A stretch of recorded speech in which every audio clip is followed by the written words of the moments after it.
A very warm good evening, ladies and gentlemen. Good evening, viewers. I'm Matthias Ofiku, news editor of the Namibian Sun newspaper. Welcome to another edition of the Evening Review Show. Tonight we dissect student matters, but before we jump into the conversation for this evening, let's have a look at tomorrow's headlines. Well, in our Thursday edition, you can expect a roundup of the special council meeting that took place on Tuesday afternoon. Of course, that ended prematurely. Following disagreements amongst the political heads of the city. So catch more of the story in tomorrow's edition. Well, you could also expect a story on the NHE. Of course, there's been a long-standing battle with one of their former managers, the business development manager, Mr. Willem Titus. They were in the labor court recently.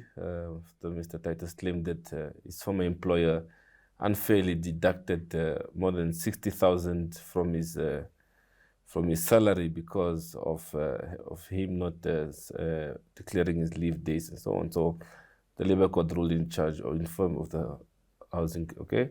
Also, Grootfontein matters again. Mr. Simvula and the Grootfontein municipality, they are still locking horns.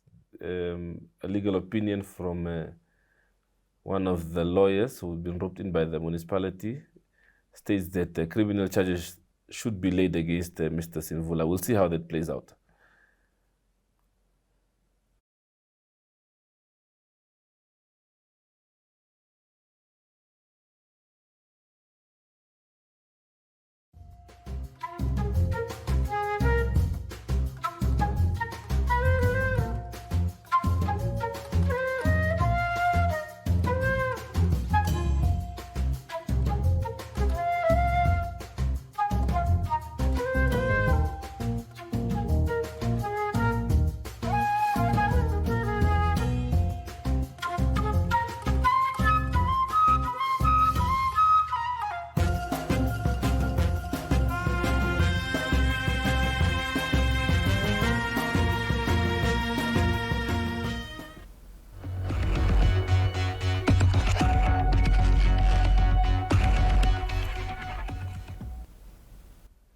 Well, as promised earlier on, tonight we're tackling student matters. We're joined in studio by Ms. Dorthea Nangolo. Welcome, ma'am.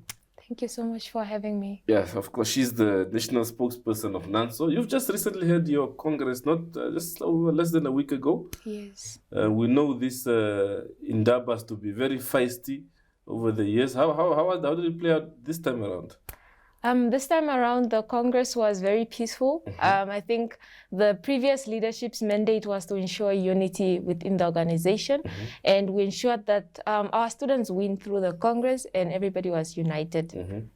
Okay. Of course, at the opening of the Congress, the president was there. President Hage Geingob officiated the opening, and implored upon young people to forge unity. How was that message received within the Nanso ranks? All right.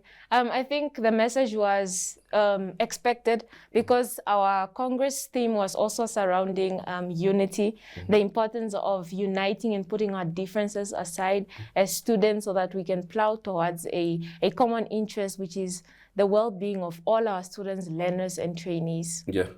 And maybe just for the benefit of the viewers, of course, I know there was it on Monday that you guys held a press conference? Can you just take them back there? Maybe just your vision as the new leadership driving this institution forward during your term. I think as the new leadership, our vision firstly is to maintain relevance. To maintain relevance with the times, be able to respond to the social issues currently happening. We have unemployment of young people, unemployed graduates. So ours is then how then do we respond to that as an organization? I think also another vision we are pushing for is the actualization of the education levy, which really resolves the issues of funding when it comes to higher education and the issue of many students not having access to higher education. And lastly, I think that the last leadership was able to secure our very first assets, 2 vehicles. So this time around, our leadership really wants to secure a building and offer space where we can work and where our constituents can come at any point to see us. Yeah. These social issues that you speak so fondly of, what are some of those? All right. Some of the social issues that we have picked up as an organization is sanitary poverty.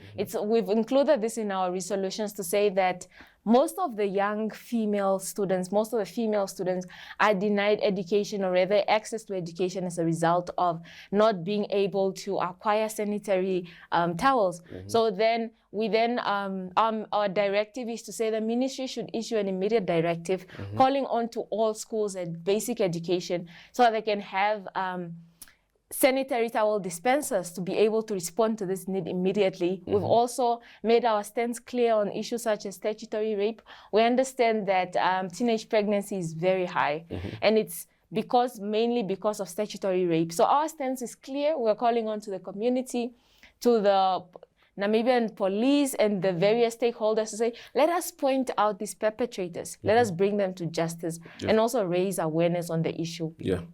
Of course, you touched on the social issues, but over the years, one of the pressing needs for students has been the economic issues as far as education is concerned. How is the team planning to tackle this during your term? Economic issues. Again, like we said, Nanso is very, very well versed with Namibia's economic climate. Again, we continue to advocate within the education system, within our various constituents to say, let us push a spirit of entrepreneurship. Let us start developing our own products within Namibia that not just help us on our own as students, but we're able to contribute to Namibia's economy. But where we stand right now, that is what we are pushing for. Nanso is also trying to establish its own businesses, not just to create this culture, but to fund us as an organization and also be able to assist our students. Yeah. So in terms of student funding, of course, the issues of NSFAF and the loans and so on, they've been a thorny issue over the years. What can we expect? What can the public expect from this leadership? All right. Like I said, we have our very own, very interesting education levy that we want to start carrying out the feasibility research already. So the education levy is basically as we are trying to redirect funds, we are trying to generate funds, be it a certain percentage of VAT or taxing certain products such as stationery and using that tax to go directly to the education levy. So then the education levy will then cater for, firstly, we know that NSFAF only funds priority courses. That is an issue on its own. It's already discriminating against students that are studying courses that are not considered priority courses. So we then want to respond to that already, because the reason why that is the case in the funding model is because there's not enough funds. So then we want to be able to push funds to assist and fund all students, but also to have a funding that is there and is stable to assist even self-funded students, that they can always get assistance through the education levy. So in a nutshell, the education levy is really our hope to resolve issues of funding surrounding higher education. Yeah. What are some of the issues? And I'm sure as a leadership, you've done some groundwork, especially leading up to Congress and so on, and also perhaps your predecessors. With the tertiary institutions themselves, what synergies need to be created to ensure that the vision of Nanso as an organization and that of the institutions are harmonized, not to disadvantage one of the two? I think it starts with us continuing to maintain very good relationships with the universities, relationships where we engage, we sit down and we deliberate. Even before we continue to ensure that we are then delivering on the education levy, we need to be able to sit down with institutions of higher learning to say, where can we meet them? How do we then move forward in a way that is suitable, not just for our students and the organization, but also for these institutions. But also when it comes to things such as this, we are clear. Ours is to always drive the interest of the students before any other stakeholder. Yeah. Okay. Well, we will go for a short break and come back for the second half of this conversation.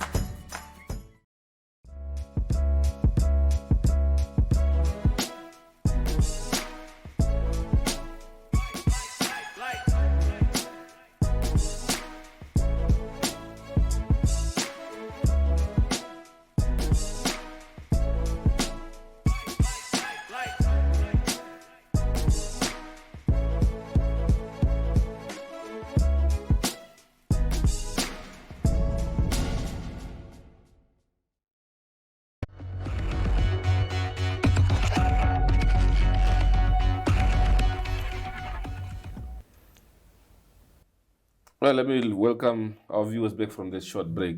Ms. Nangolo, to continue this conversation, you spoke just before we went to the break. You spoke about the need for a harmonious relationship between the organization and, of course, the tertiary institutions where students are then hosted.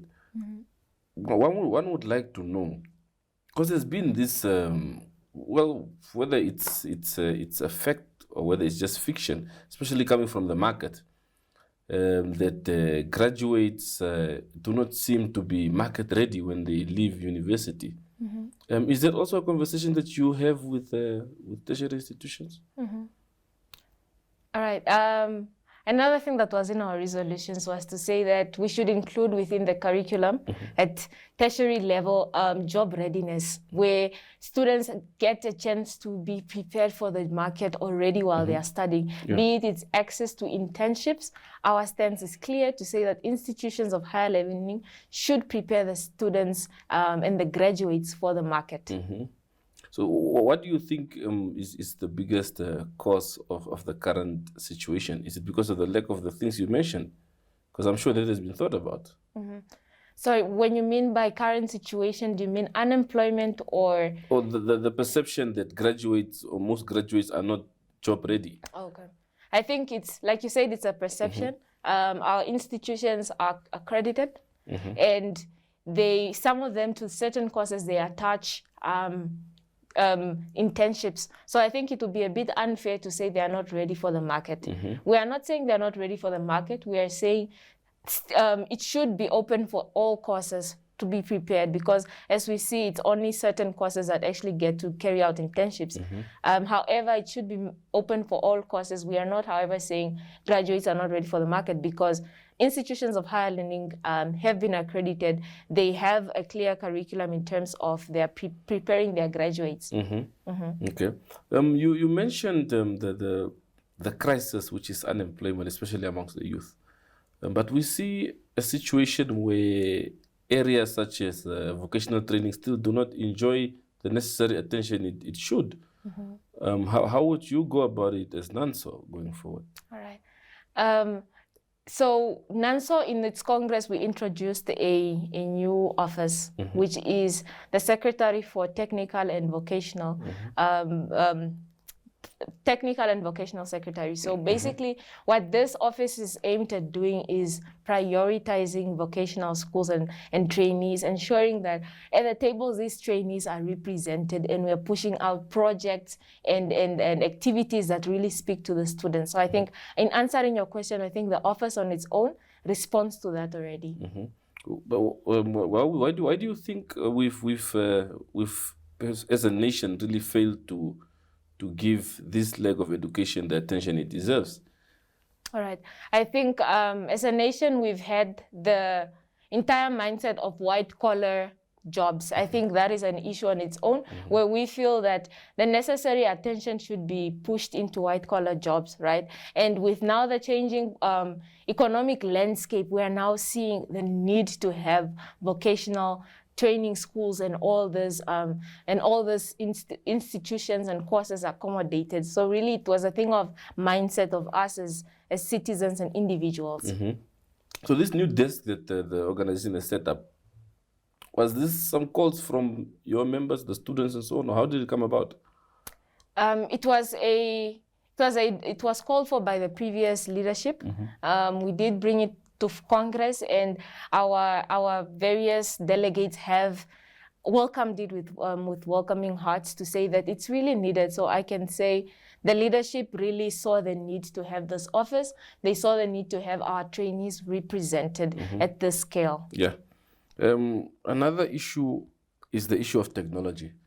Of course, the way teaching has been done over the years, there's gradual changes being introduced. What are you doing as an organization to ready yourselves and your members for that type of educational setting? All right. I think the first thing that we are doing right now is access to information, pushing out as much information as we can to prepare ourselves really for an era where technology is key. But also at resolution level, we're really pushing for the ministry to allow more schools to have access to technological equipment. That is what we want. We need schools to have access to the internet, be it in rural or urban areas. We need schools to have access to computers at least as a starting or stepping foot towards an era where it's a digital era, because eventually that is where we are headed. And COVID has helped us see that that is indeed the direction that we as a country are headed. Well, if you already have a situation whereby students, especially when it comes to the cost of education, there's already that battle.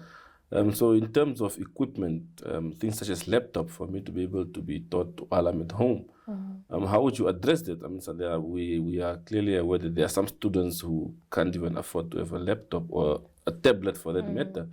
So what are some of the interventions that we can expect from Nanso? Some of the interventions that you can expect from the Nanso, I keep repeating this, I think, because it's my favorite one. The biggest intervention is the education levy. On its own, it's able to respond to some of these issues. Because NSFAF cannot fund us all with laptops, cannot provide laptops to all students because there's lack of funding. But if we resolve the issue of lack of funding, we're able to get to a point where we can proudly say we can roll out computers to each and every student. Nanso pushes for one student, one laptop. The step in actualizing this is this education levy. But also, while we are getting there, we continue to call on to various stakeholders, our relationship with the private sector, calling on to various businesses where they are able to assist and come in. We'll really appreciate that, to say that even one laptop, as long as it's going out to a needy student, that is more than enough. Yes. Yeah. So this levy that you so fondly speak about, what is the best way to introduce this levy? All right. The best way to introduce the levy is we need to firstly conduct a feasibility research to see if it's really going to be relevant. Is it sustainable? Because we are talking about pulling from value-added tax. We're talking about taxing, using the tax on stationery. So really to interrogate its credibility. And also we think through our relationship with the government, we continue to engage the government to sit down, to interrogate the various ways that this can be implemented. Again, is it effective? Is it going to really respond? Because I think when I stand here, I speak so proudly about the education levy. I feel like it's resolving the issues, but then we have to still sit down to say, when we resolve the issue of funding, are we creating another issue? Yes. Okay. And so maybe just going forward, what are some of the, I'm sure you did your analysis as a leadership, what are some of the foreseeable challenges that you think might derail your plans? With regards to education levy or just in general? Just in general. All right. Yeah, considering all your plans that you had and your resolutions that you need to execute during your term. All right. I think some of the foreseeable challenges is the various stakeholders understanding the agenda of the organization. We see ourselves in a situation where even at school level, we're not really welcomed by the schools because they think Nanso is just here to push us around, but really understanding that we are here for our students. We are here for our students and our learners, understanding the agenda of the organization. And I think also for an organization that continues to grow and it's maintaining relevance. We have to always make sure that we are able to respond to the current issues. We're able to maintain relevance in all spaces and continue to expand in that way. And then lastly, the issue of unity. For an organization as diverse and as big as Nanso, the issue of, or the question of unity will always come up. Are we doing enough to ensure that we are including everybody? Are we doing enough to ensure that we remain united as an organization? So that is it in a nutshell. Yeah, of course, just as we wrap up, one of your key stakeholders is, of course, the Higher Education Ministry. How do you see that relationship playing out? We know in the past there's been some friction here and there, but how do you see that playing out going forward? I think going forward, the organization over the past few years, we continue to enjoy a wonderful relationship with the Ministry of Higher Education. And I think that needs to be maintained. A relationship where we are able to sit down with the ministry to say, this is what we think, what are your inputs? This is while maintaining our mandate to say that ours is the students, but we should be able to maintain a relationship with the ministry where we listen to each other. And I think I have to applaud the ministry and the government at large because of their readiness to listen to us as an organization, to listen to the cries of our students in general. Yeah. Okay. Ms. Nangolo, thank you very much for your time this evening. Thank you so much for having me. Yeah, we wish you and your colleagues all the best during your term. Thank you. Well, to our viewers, that's it for tonight. Thank you for joining us. Catch us again tomorrow, same time, same place. Thank you and have a pleasant evening.